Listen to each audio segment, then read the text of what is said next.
Ma'am తర్వాత rowdy inspector cinema అప్పుడు మీ fans Kurnool జిల్లాకు మీరు వెళ్ళినప్పుడు మూవీ పరంగా అక్కడ ఎంతోమంది తండోపతండాలుగా విజయశాంతి గారిని చూడడానికి వచ్చేసినప్పుడు చాలా ఉద్రిక్త పరిస్థితులు నెలకొన్నాయి అప్పట్లో. బాలకృష్ణ గారు మిమ్మల్ని ఆ సిచ్యువేషన్ నుంచి లోపలికి తీసుకొచ్చి వాళ్ళందరినీ చాలా కంట్రోల్ చేశారని చెప్పని విన్నాను. అంటే అది ట్రైన్లో పాట ఉంది కదా, పాట అది నంద్యాల అనుకుంటాను. అది చేస్తుంటే క్రౌడ్ విపరీతంగా వచ్చేసి అసలు ట్రైన్ ఆపేశారు. నాకు ఆ రోజు కొంత ఫీవర్ వచ్చిందంటే డేలో మొత్తం పాట చేస్తూ విపరీతమైన ఎండ, జ్వరం వచ్చి అయిపోయింది, పాట అయిపోయింది. మళ్ళీ హైదరాబాద్ షిఫ్ట్ అవుతుంది ఇక్కడ వేరే సాంగ్కి. సరే చేస్తుంటే పడుకుంటే ఒకటే అరుపులు, జనాలు భయంకరం, అసలు మామూలు కాదు. ఆపి ట్రైన్ ఆపి విజయశాంతి బయటికి రావాలి, గొడవ చేశారు. ఇంకా అప్పుడు బాలకృష్ణ తను వెళ్ళి ట్రై చేసి చెప్తున్నాడు, అయినా కూడా లేదు, రావాలంటే నిద్రపోతున్నాను నేను. సరే నేను తారా మాస్టర్ గారు మేమందరం అప్పుడు ఇంకా బయటికి తీసుకొచ్చారు. బాగా వీక్గా ఉన్నాను, నీరసంగా ఉంది, ఎండ దెబ్బకి జ్వరం వచ్చి సరే వచ్చి నుంచున్నాను. అంత అరుపులు కేకలు. ఐ థింక్ 1.5 hours ట్రైన్ అయిపోయింది, కదలనప్పులే. మొత్తం పట్టాల మీదకి వచ్చేసి జనాలు అడ్డంగా అసలు ఇసుకేస్తారు వాళ్ళంత జనాలు వచ్చారు. తర్వాత వాళ్ళు హ్యాపీ ఫీల్ అయ్యి అప్పుడు బయలుదేరి గిద్దాలు పగలగొట్టి అబ్బో బీభత్సం అలా జరిగింది. అప్పుడు రీసెంట్గా చిరంజీవి గారు ఆయనతో పాటు కలిసి వర్క్ చేసిన హీరోయిన్స్ అందరినీ ఇన్వైట్ చేశారు. మేమందరం అనుకున్నాం మీరు ఖచ్చితంగా ఉంటారు అందులో అని, కానీ మీరు అందులో నన్ను ఎప్పుడు ఇన్వైట్ చేసింది లేదు. ఒకటి చేసినా నేను వెదలను నేను, ఎందుకంటే నాకు అలాంటి ఆ పార్టీ ప్రోగ్రామ్స్ అంటే నాకు పెద్ద నచ్చదు. నేను ఫస్ట్ నుంచి షూటింగు నా ఇల్లు సినిమాలు చేసేటప్పుడు. సో పాలిటిక్స్ అంటారా, పాలిటిక్స్ అంటే ఉద్యమాలు నా ఇల్లు. నా ఫంక్షన్కే నేను నేను వెళ్ళడం, నా 100 days ఫంక్షన్ కంటే తప్పదంటే వెళ్తాను. వెళ్ళి ఒక 1/2 hourలో ఉండి వచ్చేస్తాను ఆ షీల్డ్ తీసుకుని. ఎందుకో నాకు చిన్నప్పటి నుంచి ఈ పార్టీస్ కానీ నాకు నచ్చదు. సో వాళ్ళు ఎప్పుడు నన్ను ఇన్వైట్ చేసింది లేదు. ఒకవేళ ఇన్వైట్ చేసినా నేను వెళ్ళను, నేను అవాయిడ్ చేసి ఉండేదాన్ని. నేను తెలుగులో మిమ్మల్ని మొట్టమొదటిసారిగా ఇంట్రడ్యూస్ చేసింది విజయ నిర్మల గారు అని అనుకోవచ్చా అండి? కానీ విజయ నిర్మల గారు అప్పుడు కాలం చేసినప్పుడు కూడా మీరు చాలా వచ్చి నరేష్ గారు వాళ్ళ ఇంటికి వచ్చి చేసినప్పుడు జరిగింది. సో ఆవిడతో మీకున్న ప్రత్యేక అనుబంధం? కొంతమంది మన జీవితంలో మర్చిపోలేమమ్మా, వాళ్ళు తీసుకున్న కేరు.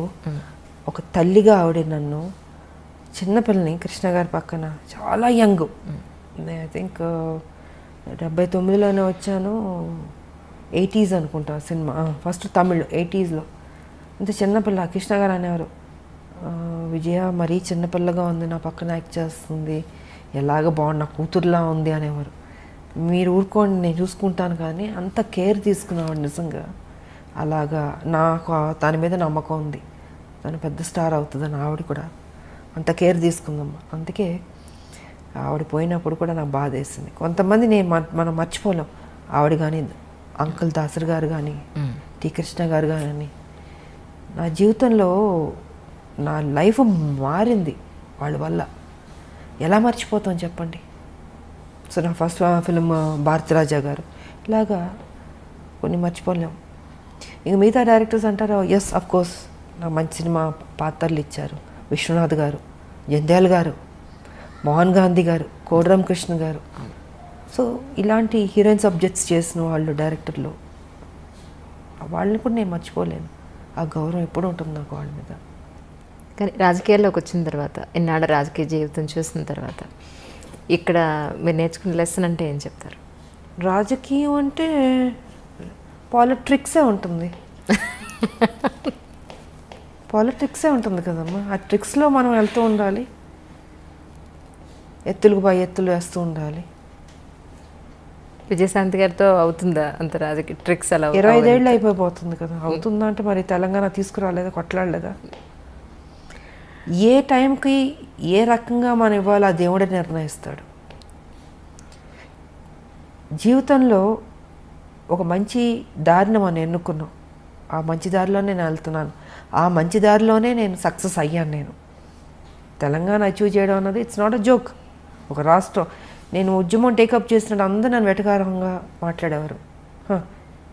ఈవిడ ఒక మహిళ, ఈవిడ తీసుకొస్తుంది, ఈవిడ కొట్లాడుతుంది, ఈవిడికి అవసరమా, సినిమాలు చేసుకుని హ్యాపీగా ఉండకు ఎందుకు ఈవిడికి అన్నీ అన్నారు. అన్ని మాటలు పడ్డాను, నేనేం పట్టించుకోలేదు. నేను అనుకుంది సాధించాను. అనుకునేవాళ్ళు అనుకుంటారు. ఏ టైంకి మన బుర్ర ఏ రకంగా ఆలోచించాలో ఆ బుర్ర ఆ ఆలోచన దేవుడు డెఫినెట్గా ఇస్తాడు. క్రిమినల్గా ఉండే పాలిటిక్స్ చేయక్కర్లేదమ్మా, మంచిగా కూడా పాలిటిక్స్ చేయొచ్చు. ఇప్పుడు కేసీఆర్ బుర్ర అయితే మాకొద్దు, ఎవడో కోరుకోడు. సూర్యకాంతం గారి క్యారెక్టర్ చూసి అమ్మో సూర్యకాంతం గారు అని భయపడేవాళ్ళం, కానీ నిజంగా వాడు చాలా మంచివాడు తెలుసా మీకు. అవును, సినిమా పాత్ర అలాగుంటుంది. సో ఆవిడ పేరు కూడా పెట్టేవారు కాదంటే చాలామంది పుట్టినవాడికి ఇంకేం భయం అంటే. బట్ ఆవిడ అంత బంగారం అసలు. నేను నాతో పనిచేశారు ఆవిడ, వండర్ఫుల్. ఆవిడ కానీ నిర్మలమ్మ గారు కానీ ఎంత మంచివాళ్ళు వాళ్ళు. సో కొంత మన సినిమా పాత్రలు చూసి భయపడతాం, కానీ కేసీఆర్ ప్రత్యక్షంగా చూసి భయపడుతున్నాం. అంటే అంత భయంకరమైన క్యారెక్టర్ కాబట్టి ఆయనలా వద్దమ్మ, ఇలాంటి పాలిటిక్స్ చేయక్కర్లేదు. చక్కగా పాలిటిక్స్ చేయొచ్చు, మనం అనుకున్నది ఇంకా బెటర్గా చేయొచ్చు, ప్రజలకు ఉపయోగపడేటట్టు చేయొచ్చు. అదే మ్యామ్ నా ఉద్దేశం కూడా అంటే 100% చేయొచ్చు. నేను ఎంతకాలం మరి మంచిగా అనుకునేది చేశాను, ఫ్యూచర్లో కూడా అదే మంచిగా చేస్తాను నేను.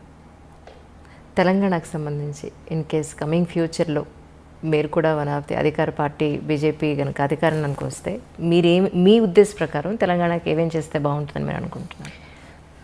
నా Telangana, I love Telangana, develop అవ్వాలి. చాలా ఉన్నాయి సమస్యలు, ఇంతకుముందు తక్కువ ఉంది, ఇప్పుడు ఎక్కువ ఉంది. ఇప్పుడు రోజు రోజుకి ప్రజలు కష్టాల్లోకి వెళ్ళిపోతున్నారు, బెటర్మెంట్ లేదు లైఫ్. సో దీన్ని బెటర్మెంట్ చేయాలంటే ఒక నేషనల్ పార్టీ వల్లే అవుతుంది. అది వాళ్ళ బీజేపీకి సాధ్యం అవుతుంది. మోడీ గారు ఇంకా మంచి మంచి పనులు చేస్తున్నారు కాబట్టి. సో మేమందరం డెఫినెట్గా వెళ్ళి మోడీ గారితో చెప్తాం, మాకు ఇది కావాలని మేము అడిగి తీసుకుంటాం. మేము మా తెలంగాణకి ఇస్తారు ఆయన. ఇప్పుడు మొత్తం భారతదేశానికే వ్యాక్సిన్లే ఫ్రీగా ఇస్తున్నారు, రైస్ ఫ్రీగా ఇస్తున్నారు, ఎన్నో మంచి కార్యక్రమాలు చేస్తున్నారు. బేటీ పడావో బేటీ బచావో ఇలాగ ఎన్ని, ఒకటి కాదు రెండు కాదు, చాలా ఉన్నాయి. మహిళలకు కూడా, గర్భిణీ స్త్రీలకు కూడా వాళ్ళ ప్రెగ్నెంట్గా ఉన్నప్పుడు ఖర్చు అంతా భరిస్తుంది. డెలివరీ అయిన తర్వాత తల్లి బిడ్డలకి వాళ్ళకి పౌష్టికాహారం కావచ్చు, మెడిసిన్స్ కావచ్చు, వాళ్ళకి ఏం కావాలో ఆ సదుపాయాలన్నీ ఇస్తుంది. సో చాలా చేస్తుంది బీజేపీ. వాళ్ళ ఎందుకు చేతి మా తెలంగాణకి డెఫినెట్గా చేస్తుంది. మేము అడిగి తెచ్చుకుంటాం. మేము మోడీ గారు మాకు ఇది కావాలి. రేపు దేవుడి దయ వల్ల బీజేపీ తెలంగాణలో వచ్చిందనుకోండి, నిజంగా ప్రజల కష్టాలు తీరినట్టే అని నేను అనుకుంటున్నాను. నేను ఎందుకంటే మేము ఊరుకోం, మేము కొట్లాడైనా తెచ్చుకుంటాం. బట్ కొట్లాడాల్సిన అవసరం కూడా లేదు. డెఫినెట్గా ఈ సమస్య ఉందంటే మోడీ గారు డెఫినెట్గా చేస్తారు. ఆయన ఇచ్చారు స్మార్ట్ సిటీ అని వరంగల్కి ఇస్తే చేజార్చుకున్నాడు ఈయన కేసీఆర్, ఉపయోగించుకోలేదు. ఎయిర్పోర్ట్లో ఇస్తే అక్కడ మామనూరులో వరంగల్లో ఇంతకుముందు ఉండేది, దానికి ల్యాండ్ ఇవ్వండి ఎయిర్పోర్ట్ ఇస్తారంటే అది కూడా చేయలే. అంటే ఎంత కేర్లెస్. సో ఇలాంటి వాళ్ళకు వద్దు. మాకు మా బీజేపీ వస్తే డెఫినెట్గా మంచి జరుగుతుంది, 100% డెవలప్ అవుతుంది అన్నది నా నమ్మకం. ఇటు రాజకీయ పరంగా కానీ, సినిమా రంగం పరంగా కానీ, ఇంకా ఇప్పుడు ఒక పాట కూడా పాడినట్టున్నారు మీరు ఒక సినిమాలో కదా, భారతరత్న. ఒక పాటకు మీ గొంతును కూడా వినిపించడం జరిగింది. ఉదిత్ నారాయణ గారు నేను పాడా.